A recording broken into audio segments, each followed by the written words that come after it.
오늘 이와 같은 제목으로 베드로의 환상이라는 제목으로 말씀을 나누도록 하겠습니다. 옆에 그림이 나오죠.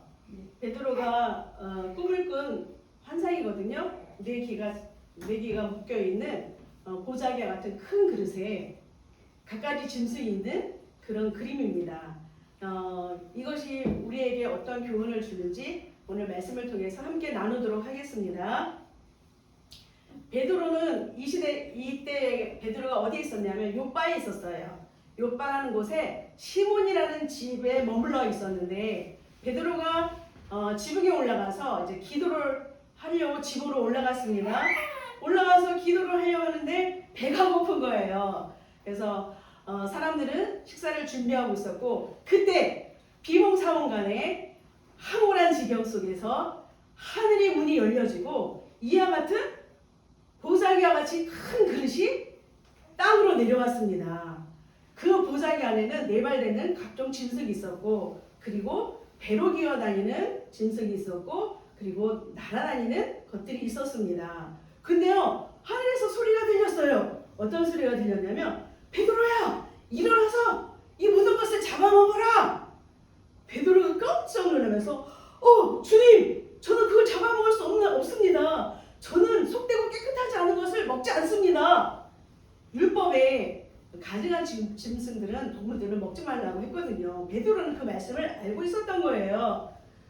그런데 두 번째 소리가 들렸어요. 하나님께서 깨끗하게 하신 것을 내가 어찌 속되다고 말하느냐. 그렇게 세 번 음성이 들리며 보자기처럼 생긴 큰 그릇이 하늘로 올라갔어요. 베드로는 생각했어요. 도대체 이게 무슨 꿈이지? 도대체 이게 무슨 환상이지? 하고 의아하게 있을 때 이제 고넬료가 보낸 종들이 똑똑똑똑 하고 찾아오지요. 오늘 또 이 말씀 속에서 또 한 사람이 나옵니다. 그 사람이 누구냐면 고넬료예요. 누구? 고넬료. 고넬료는요 이방 사람이었어요. 로마의 군대 백부장이었습니다. 군대 백부장이었고 그런데요 온 집안이 더불어 하나님을 경외하는 가정의 가장이었어요. 자기만 하나님을 경외한 게 아니라 온 가정이 집안이 다 하나님을 경외하도록 한 사람이에요. 대단한 사람입니다. 하나님을 경외했고요. 많은 백성을 구제했고요. 항상 기도하는 기도의 사람이었습니다.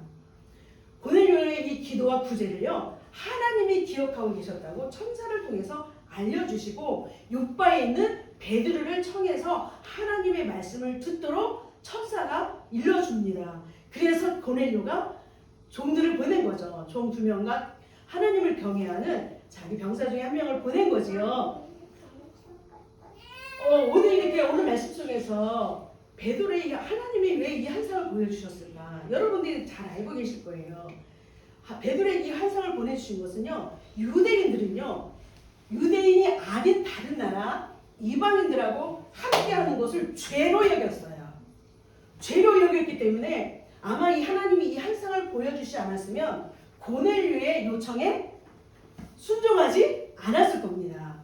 베드로는 그 이유를 알고 고넬료의 요청에 고넬료 가정으로 가서 하나님의 말씀 복음을 예수 그리스도에서 전할 때에 성령이 임했고 그곳에 머무는 모든 사람들이 방언을 하기 시작했어요. 그래서 유대인들이 깜짝 놀란 거예요. 베드로와 함께 동행했던 유대인들이 이방인들에게도 성령이 임하시네. 깜짝 놀라는 이 사건입니다. 고넬료는요. 오늘 말씀을 통해서 하나님은 유대인의 하나님만이 아니에요. 이방인의 하나님이 되시고 우주의 하나님이세요. 하나님은 하늘을 다스리시고 해와 달과 별들을 다스리시네. 하나님은 구름을 다스리시고 번개와 우레를 다스리시네.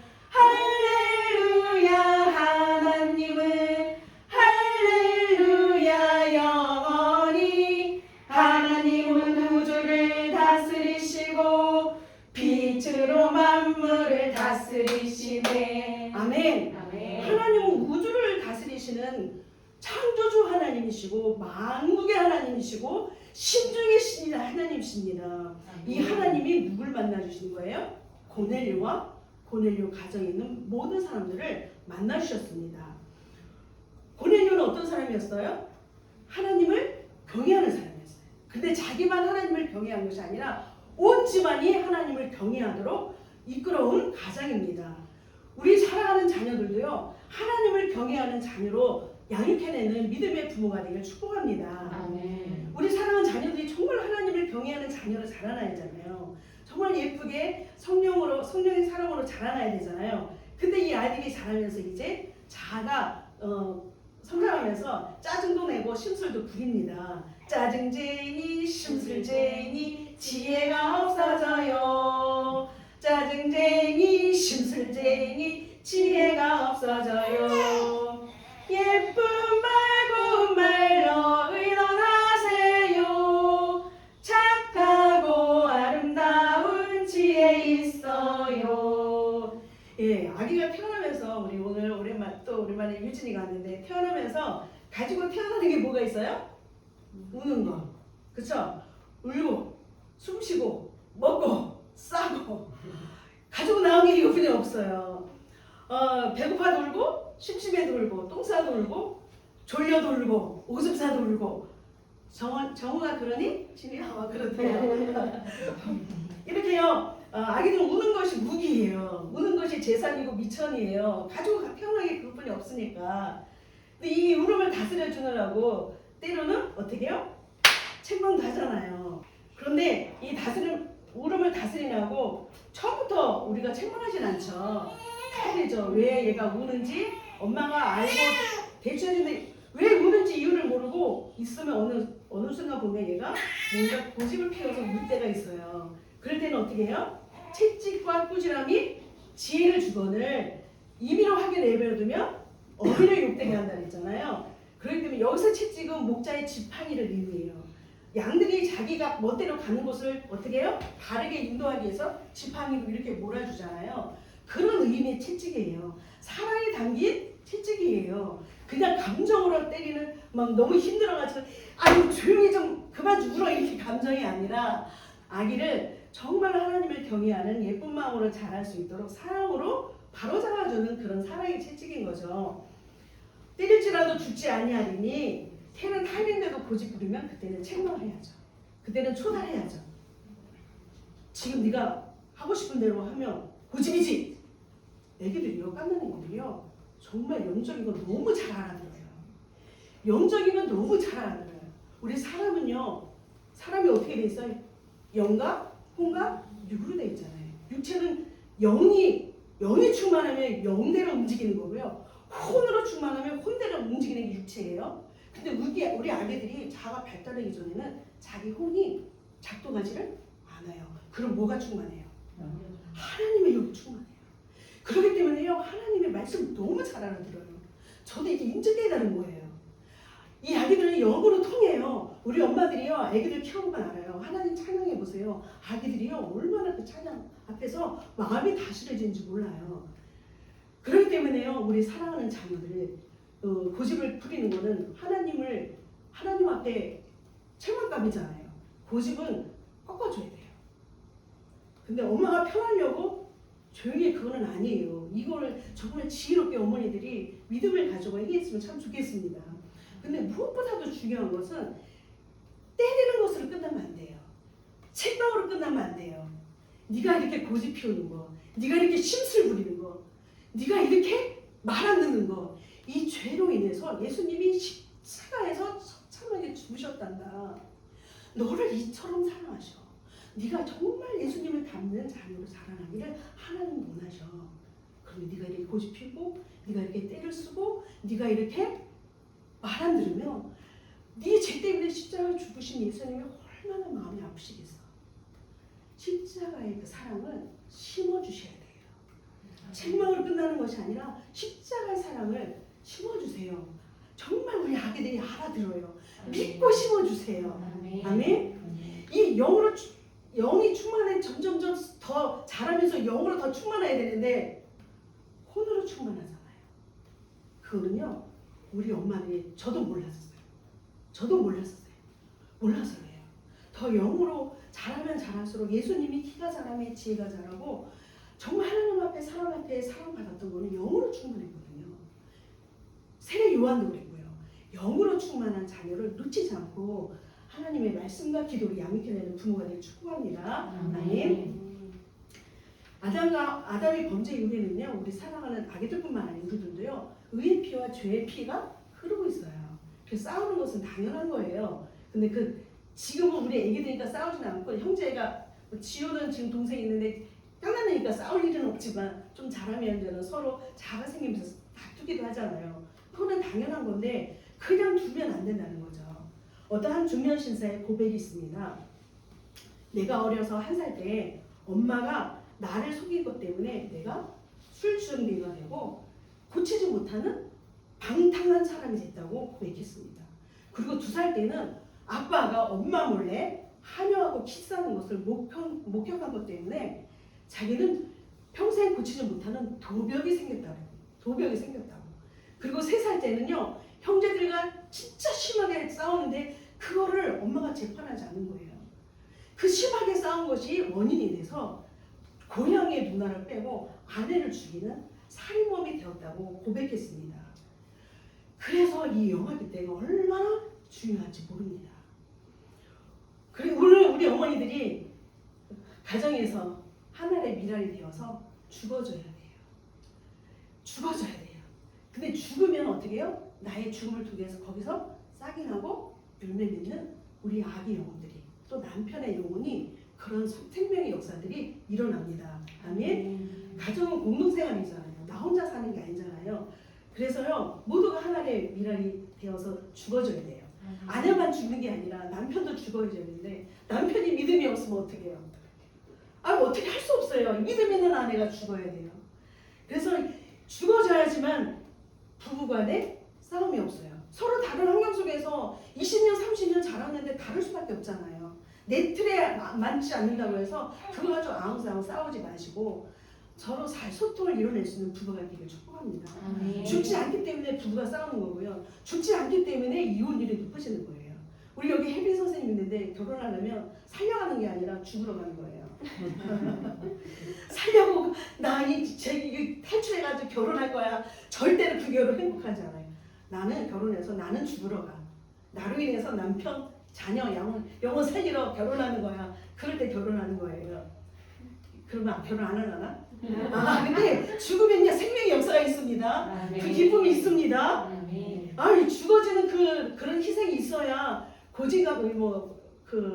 한자수어에는 고지감래라는 말도 있는데 하나님이요 우리 사랑하는 자녀 통해서 얼마나 기쁨과 즐거움을 주는지 모릅니다. 그런 은혜가 있기를 축복합니다. 죽어질 수 있는 믿음이 있길 바랍니다. 성령 충만하면 죽을 수 있습니다. 아멘. 아빠의 희생, 엄마의 희생이 없이 우리 자녀들이 잘 자랄 수 있을까요? 절대로 잘 자랄 수 없습니다. 엄마 아빠의 그 희생을 통해서 우리 사랑하는 자녀들 그걸 먹고 자라는 생명들이잖아요.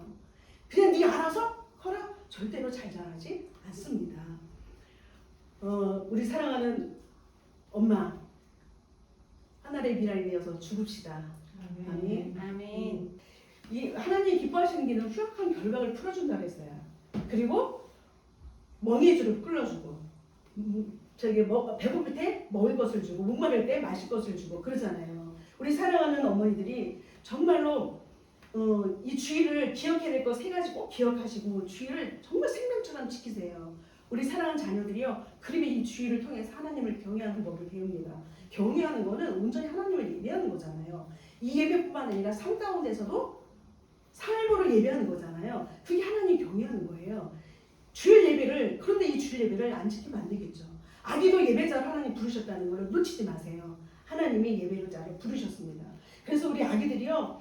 영혼이 병들까봐, 우리 아기들의 영혼이 병들까봐, 우리 아기 영혼들이 배고플까봐, 우리 아기 영혼들이 벗었을까봐, 영적으로 벗었을까봐, 정말 고집의 사슬에서, 그리고 욕심의 사슬에서 탐심의 사슬에 매어 있을까봐, 죄악의 감옥에 갇혀 있을까봐 먹여주고 입혀주고 돌봐주고 그리고 사슬을 풀어주는 거, 이거는요 엄마의 희생으로만 가능합니다. 엄마의 희생으로 아기 영혼을 살리는 거 엄마의 책임입니다. 정말 거룩한 하나님의 부르심입니다. 이 책임에 충성할 수 있는 우리 어머니 되기를 주님 이름 축복합니다. 한 주간 정말 죽어지면서 이렇게 사는 게 쉽지는 않지만 나를 바라보면 무너져요. 나를 바라보면 무너져요. 내가 왜 이렇게 해야 되는데 왜 나만 이러는데 나만 바라보면 무너져요. 우리의 시선을 하나님께 돌리고 하나님을 바라보시고 하나님의 기업인 자녀를 하나님이 믿고 맡겨주셨사오니 성령 충만함으로 오늘 죽고 감당해낼 수 있도록 매일매일 성령 충만함을 기도하는 호흡이 기도가 되는 어머니가 되길 바랍니다. 아멘. 마지막으로 세 번째 깨닫는 거는요. 우리 영화부 가족들이요. 이제 할 일은 전도예요. 전도. 속되다 하지 말고 어떻게 해요? 다 잡아먹으라 했죠.